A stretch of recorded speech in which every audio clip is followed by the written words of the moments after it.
And for more on the DA's regional conference, we are now joined by a political analyst from the Central University of Technology, Dean Dr. Barnard Sebake. He joins us now via our video link.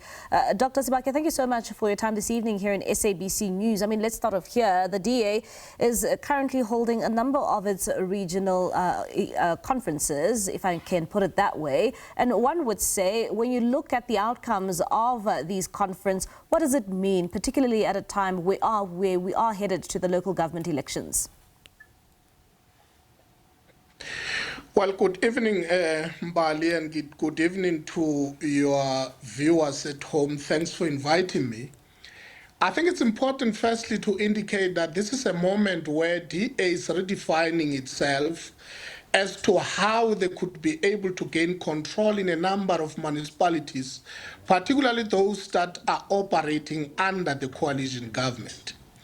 Of course, the issue of really continuing with, dealing with the electoral support by promising really an uptake as far as service delivery is concerned has been in the lips of the journey for DA to redefine itself. So I think what it means, these conferences, is to set a mandate, review the mandate and set the mandate as we move forward into how local government can actually be approached in order to ensure that they gain electoral support as we're moving to the local government election in later this year. And when you look at the plans which are underway for the Democratic Alliance, and also finds itself in a number of coalitions throughout the country on municipal level, and the target it sees, how well do you think that the party, as it plans towards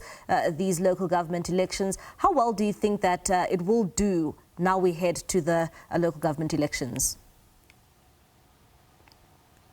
I think it would be an ideal for them to focus on the loopholes of service delivery, lack of, good governance by various cities that are under any political party in this context. And that could then be able to inform them as to what are the ordinary citizens on the ground require and how do they put up their manifesto and the plan. That will be able to convince ordinary citizens that perhaps the government of DA may actually bring something different than the experiences of ordinary citizens. And as we head to the local government elections, the DA is usually one of the first to bring up their candidates. I mean, we've seen the likes of, I think it's Cilliers Brinks in the Tshwane Metro. We've also seen the name of Helen Zille coming to the fore in the city of Johannesburg. What does it say when it already puts up these figures, particularly at a time where we know that service delivery, we have a number of challenges facing many municipalities in the country?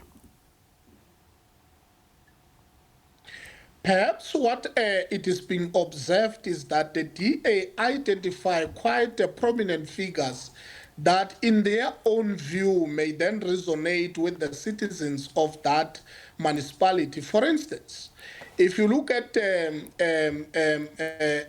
city of Johannesburg, all political parties would want to have control over it because it is a city that is a hub of the economy, not only for South Africa, but for Africa. Utilizing the experience of the Western Cape government, utilizing how the city of Cape Town have been performing over the years. And therefore, in those areas that they think they can have a prominent figure to test their electoral support and the concerns of people in the direction that they wish to take, all what would happen is to ensure that they keep on identifying those so that when they come into the time of elections, ordinary citizens will join with them in terms of what they are planning to do as a tactical approach to the local government elections. And as the DA plans towards the local government elections, it is also planning to hold its ultimate conference this year. And while we see it planned towards the conference as well, it is facing a number of internal battles and leadership squabbles, and being the likes of John Steenhuisen, we've also seen Dion George as well. Do you think that they'll be able to survive this leadership squabble it is facing internally as a party? Remember, the DA's control of leadership and internal squabble is always, in most cases, being positioned to avoid spill-outs. One of the things that will be the case is that the national committee, the federal committee, will sit down and be able to elect first preliminarily those leaders that they think they are able to have particular credibility in the current political epoch we find ourselves in. And those will then be entrenched down to ordinary members who are going to be attending the conference. And that's what we call democratic centralism. And that has been the order of how leaders are elected in the DA.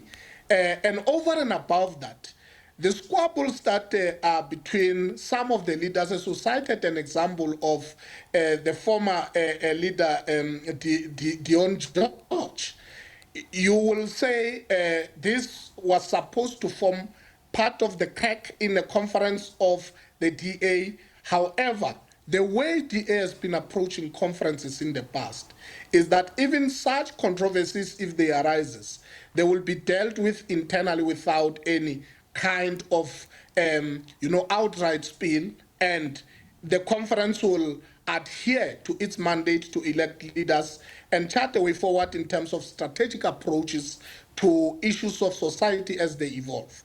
Dr. Sebake, thank you so much for your thoughts. That's the Central University of Technology Dean of Students, Dr. Barnard Sebake, there, of course, reacting to the regional conferences of the Democratic Alliance, particularly now at a time where we find ourselves in an election year.